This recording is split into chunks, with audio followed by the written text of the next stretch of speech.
I'm one of the co-founders of Mowea, and I brought you this slide and I have a question. What do you see here? Actually, you see not much, but a village in Maharashtra, that's an area in India where about 2 million households live with limited access to grid electricity. And we cannot really think about it, but actually that's true for about 1/4 of our global population living in off-grid or in bad grid situations, which simply means the people have no grid, they cannot plug in any electronic device, have lamps or whatever. So, living under these off or bad grid conditions is actually dangerous and expensive. And dangerous because indoor kerosene lighting alone causes over 60% of death among children under the age of 5. Moreover, it's emitting every year millions of tons of CO2, and globally these people spend about $30 billion for fossil fuel solutions or for charging battery services. Addressing these problems, you can find nowadays millions of solar home systems that are sold, for example, in the Indian market. They can produce 10 to 150 watt, come with a small electronic device often and with a battery, so you can have a lamp or you can charge even your radio and mobile and sometimes even TVs. And this micro solution market for solar is actually expected to grow by 60% every year and will reach in 2020 a global market of $300 million. However, so like the total decentralized market for renewables in India is much bigger. That means there's enough space for products developing more energy than 200 watt. And that is actually expected to grow to 2020 to $30 billion.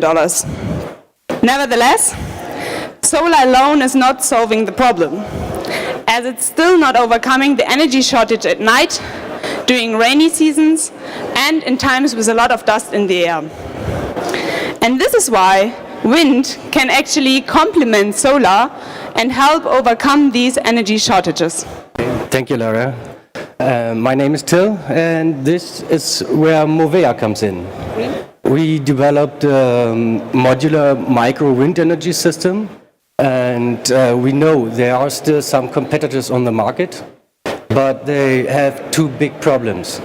The first problem is they are very expensive, and the second one is they are not efficient enough. And I will tell you how Mowea solved those problems and give you a short overview about our USPs. The first one is according the efficiency. Our turbine is optimized for very low wind speeds, and we have a totally new aerodynamic concept which is based on my PhD thesis, and we use a brushless DC generator, which is an automotive product, still mass produced and very efficient, and we developed a totally new maximum power point tracking controller for the operating of the turbine. According to the costs, this turbine is constructed as simple as possible. We have no complicated mechanical things inside, no gearbox, no cooling system, no things to change the angle of attack or something. So we will guarantee a long lifetime of our product. And almost every part of this turbine will be produced by injection molding to make a mass production and to reduce the costs. Last but not least, we have a modular setup, so it's possible to combine up to 3 of those turbines on one tower and combine all the nominal powers to run to one resulting nominal power up to 1.5 kilowatts. Last but not least, micro wind energy system can be installed to almost every existing solar PV system. So there are millions of small solar PV systems already existing with a controller and a battery system, and we are able to go plug and play to those systems. The next steps of the development will be to make this turbine system smart. We want to develop an energy and communication hotspot and prepare those micro energy systems to be integrated into microgrids. This will be the future of the first and second steps of electrification. I think this is an overview of the technical things, and Lara will go on with some market details. Thank you. So what we identified as a business model to reach the end customer in remote areas is a B2B business model. So we have in the team the skills to design the turbines, but we will outsource the production to partners and will then pre-assemble the product again in Berlin. Then we will sell the product to off-grid resellers who are located in Germany but sell especially in India and Africa, and some of them even international. In the last month we have found our first 3 partners. I shortly introduce them. Fosera is a German-based solar home system reseller. They work especially in India and Africa. Then the BOS AG, they produce battery systems for off-grid areas. They are also in Germany but sell especially in India. Then we have Microenergy, an energy consultant who is an expert in microgrids and help companies to install microgrids internationally. And last but not least, we have an LOI of Faeson, the biggest off-grid reseller in Europe. These partners will sell our product through their channels to the end customer, who can afford our product through pay-to-go models. Going to the market, we have chosen the so-called Tesla strategy, which means we want to come from a high-tech, high-budget to a high-tech, low-budget product. Therefore, we start in Germany with our prototype, which you see here. It's a working prototype. We do now a field test. Next year, we will have our first paying customers in Germany, just to have a proof of concept. We are not targeting the German market. And then in 2018, we will invest in machineries to be able to mass produce our product and therefore be able in 2020 to enter the global off-grid market. This is the team behind Mowea. We all met at the Technical University in Berlin and are united through the passion for sustainability. Our CEO Till developed during his PhD research our innovative turbine design and is an expert for aerodynamics. Our CTO Andreas developed the electronical parts and is now responsible for the IoT solutions. And I did a double master degree in innovation management and entrepreneurship and am now developing the business model. We have received in June this year Exist and are therefore able to work for 1 year till May next year and have money for our prototype. We have now even 4 students supporting our team. We are in the process of filing a patent and we can use the facilities of the Technical University to develop our prototype. Now we are looking for industry partners and business angels to accelerate our business. Thank you. Okay, thank you for your presentation. Other questions? Yeah, many questions in the jury? When in a village you have, I don't know, 200-300 of those, how about the noise? Because this is the problem with those kind of turbines. I think in those countries the noises are not that important, but we have a problem with the noise. There are much frequencies because it's quite fast rotating, but there are some aerodynamic tricks which you can reduce the noise quite good, which we apply. Okay. I have more technical question. Yes. You were starting with the statement that one of your target and how you differentiate from your competitors is the efficiency. Yeah. I understood that you didn't put the changeable geometry of the thing because of the robustness and because of the durability and so on, but then you lose the efficiency. Is it really impossible to do the changeable geometry of the blades without affecting the lifetime and the durability and so on? I think it is.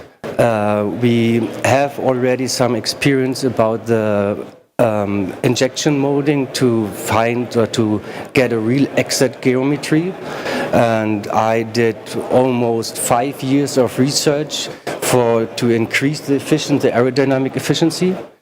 Does this answer your question, or I did not get it? You said that you optimize the geometry for the low wind, which means when the wind will increase, you lose the efficiency. It's a principle. So it's still the factor of the robustness more important for you than the efficiency? Okay, these are 2 different points, I think. First of all, the low wind optimization is be done by the diameter. This is quite big diameter for this nominal power. And the efficiency, the aerodynamic efficiency, is based on the geometry, not on the length. So what I've done to increase the efficiency is to develop a totally new method to calculate the geometry. And I validated it during my PhD thesis. I just thought shortly add, I think I may understand your question differently. What you think is that we cannot use in the stormy conditions, right? Because we focus on low wind. So what we actually tested already in a different research project is the efficiency, and it was from Germanischen Lloyd, I think, certificated. And the thing is that we actually use, I have to choose my wordings right, 80% of the time the wind that is there. So I was always saying capacity, that's another thing, but like most of the time you have low wind. So what we are focusing on is the right direction, because if you focus on the other way, what are the big wind turbines are doing, then they are just not rotating. They use like 10 or 20% of the time the energy from the wind, and we can 80% of the time use the energy. Whenever there is too stormy conditions, it's right, we have to stop the turbine, but that's okay because all the rest of the time we use the energy. So in the end, we can use over the day much, much more. The operation range is between, we start at 2.5 meters per second wind speed, and we reach nominal power at 8 meters, and we end about 20 meters per second wind speed. So you're doing field tests with a working prototype for how long now?